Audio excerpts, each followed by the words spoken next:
lamaanaha aan isku faraxsaneen waxay ku mashquulaan baraha bulshada sida lagu sheegay warbixin dhowaan la soo saaray. qaar ka mid ah lamaanayaasha waxaa suuragal ah in ay dareemayaan in aysan israbin amaba ay kala go-een dareen ahaan, arrintaas oo culays weyn ku noqota xiriirkooda ka hor intaan furiinka la gaarin sida ay sheegayaan khuburada cilmiga caafimaadka. lamaanayaasha daafaha caalamka waxay iska ilaaliyaan in ay ka wada hadlaan sababta aysan dareen amaba rabitaan isugu qaadi karin. inkastoo dhibaatada lamaanaha kala dhex gelaysa ay sii fogaanayso, waxaa dhici karta in arrintaasi ay ka dhib badan tahay furiinka. waxaa la helay waxyaabaha sababa in lamaanaha iyagoo isqaba ay haddana dareen ahaan ay ku kala fogaadaan. waxay dhakhaatiirta weydiisay xalka sida uu noqon karo, waxa ayna wax ka weydiiyeen ciladaha guurka uu sababo. dhab ahaantii kuma sheegi karo in weli aan xaaskayga isqabno amaba in aan kala tagnay, ayuu yidhaahday Kamaal. waa nin degan London ahna la taliye arrimaha isgaarsiinta ah. waxay xaaskiisa Turaya isqabeen muddo 20 sannadood ah, waxayna isku dhaleen 2 wiil. nin 46 sano jir ah oo arrimaha siyaasadda ka faalooda baraha bulshadana ku leh boqolaal qof oo ku xiran gaar ahaan Facebook ayaa ka hadlay xiriirka uu xaaskiisa la leeyahay. wuxuu sheegay in xiriirkooda uu hoos u dhacay. wuxuu ahaa jacayl uu dareen xoog leh ku dheehan yahay, haddana wuxuu noqday mid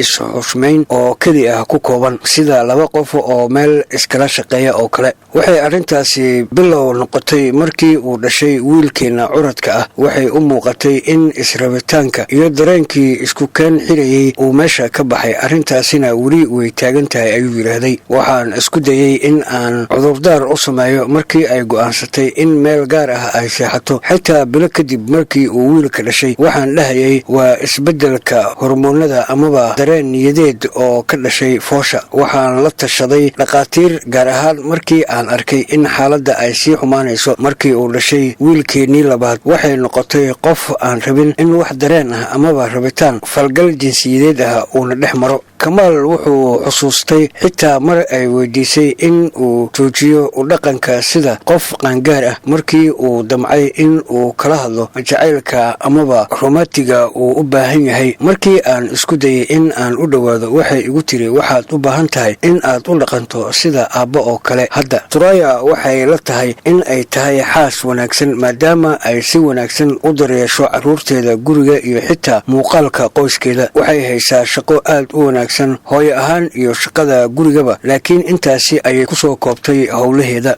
rabitaan la'aanta iyo jahwareerka Kamaal ayaa si degdeg ah usii xoogaystay. wuxuu dareemay in aan loo baahnayn, wuxuuna bilaabay dib u gurasho. wuxuu iska galay qolkiisa, wuxuuna halkaas kula mashquulay boqolaalka qof ee Facebookiisa ku tixan. waxaa dadkaas ka mid ahaa dumar la dhacsanaa fikradihiisa iyo hadalkiisa. mararka qaar wuxuu Facebooka dhigi jiray isagoo qalabka muusikada garaacaya. markii dad badan ay ku soo biireen boggiisa, wuxuu ka helay kalsoonidiisii in dib ay u soo noqoto. markii aragtida iyo laygta ay bateen, wuxuu islamarkiiba dib u helay jacayl iyo xiriirkiisa falgalka jinsiyadeed in uu sare u kacay, sida uu sheegay Mr. Kamaal. waxaa igu adkaatay in aan iska daayo shukaansiga gabdhaha yaryar ee quruxda badan. waxayna ahayd xilli aad iyo aad aan u niyad jabsanaa, guurkeennana uu sii dhammaanayay. Kamaal wuxuu hubaa in xaaladan aysan keligii ku koobnayn. dadka siday doonaan ayay ii arki karaan, laakiin keligii ima haysato arrintan. waxaa jiro dad badan oo ila mid ah, badankoodna waan garanayaa, ayuu yidhaahday. wuxuu yeeshay 2 nolol oo kala ah aabbo iyo say wanaagsan. bannaankana wuxuu ku yeeshay jacayl kale oo xilliyada dhammaadka asbuucii uu la kulmo.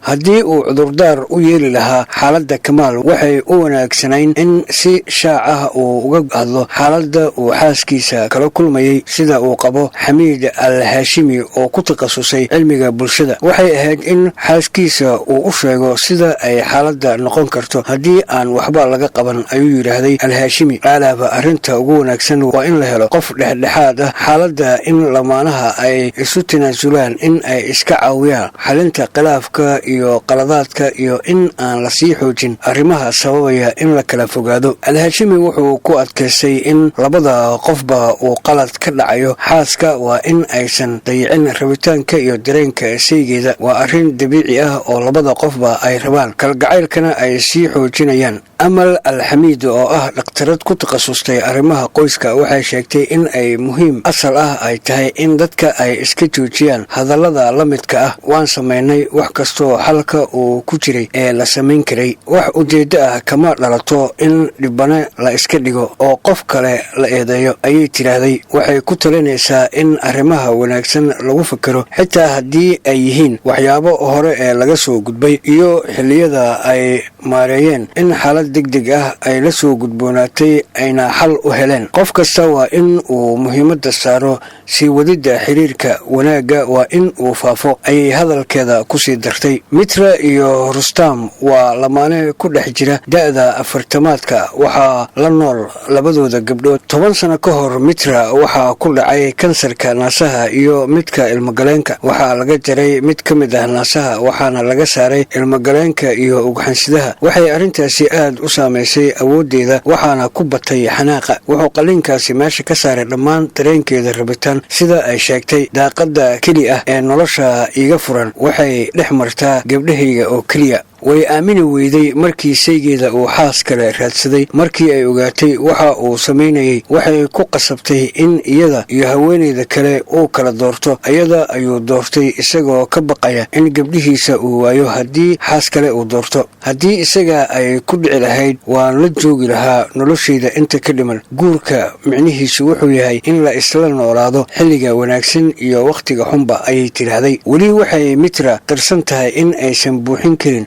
shaygeeda waxayna sheegaysaa in ay dareemayso in dembi ay gelayso laakiin ma aqbalayo in uu iga fogaado dumar ahaanna ma doonayo in aan dareemo sida qof la cidleeyey oo aan la rabin oo kale samaar waa 29 sano jir waxay ka tagtay suuriya sanadkii 2015 hadda waxay ku nooshahay turkiga halkaas oo nin turki ah ay ku guursatay si ay uga badbaado nolosha qaxootinimada oo markasta dhibaato lagala kulmo waxay filaysay in guurka uu yahay xalka keli ah balse layaab ayay ku noqotay markii ay aragtay dhaqanka shaygeeda iyo qoyskiisa in ay ka duwan yihiin habka nolosheeda ay tahay noloshayda oo dhan waa xanaanaynta carruurta cunto karinta iyo nadaafadda iyo in dalabkiisa aan u hoggaansamo ayay tidhaahday sababta ay u guursatay nin aan ku dhaqan ahayn waxay ahayd taageero dhaqaale oo keli ah si ay ugu fududaato in ay si wanaagsan u koriso labadeeda carruur ah haddii wax kale oo micno leh aan haysto hal maalin lama sii joogi lahayn weligay sidaan la ilama dhaqmin fikraddayda sharaftayda dareenkayga dhammaan waan cabiri karay waana la soo dhoweyn jiray waxaa keli ah uu rabo waa galmo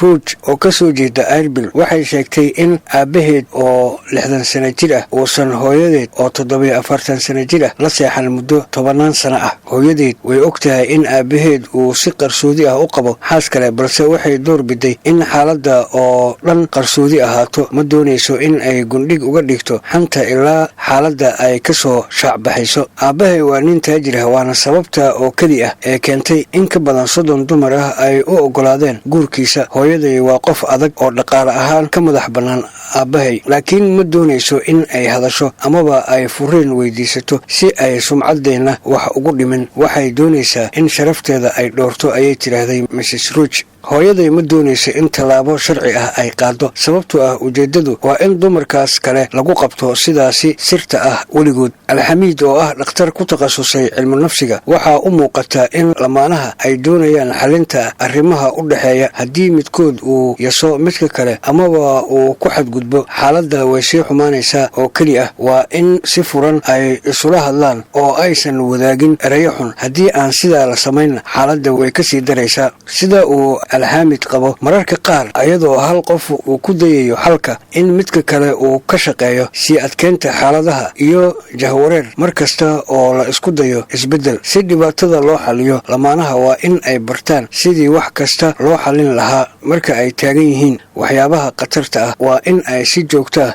isu xalwareystaan ayadoo luqad wanaagsan la iskula hadlayo sida uu sheegayo mister xamiid haddii shayga uusan xaaskiisa kaga yaabsan hadiyadaha waa in iyada ay samayso sidaasi waa in qofna uusan quusan laakiin waa in wax cusub lala yimaado arrinta ugu muhiimsan waa in aan la niyad jebin waa in la isku dayo in lasii wado sidii wanaagga uu ku sii hagaagi lahaa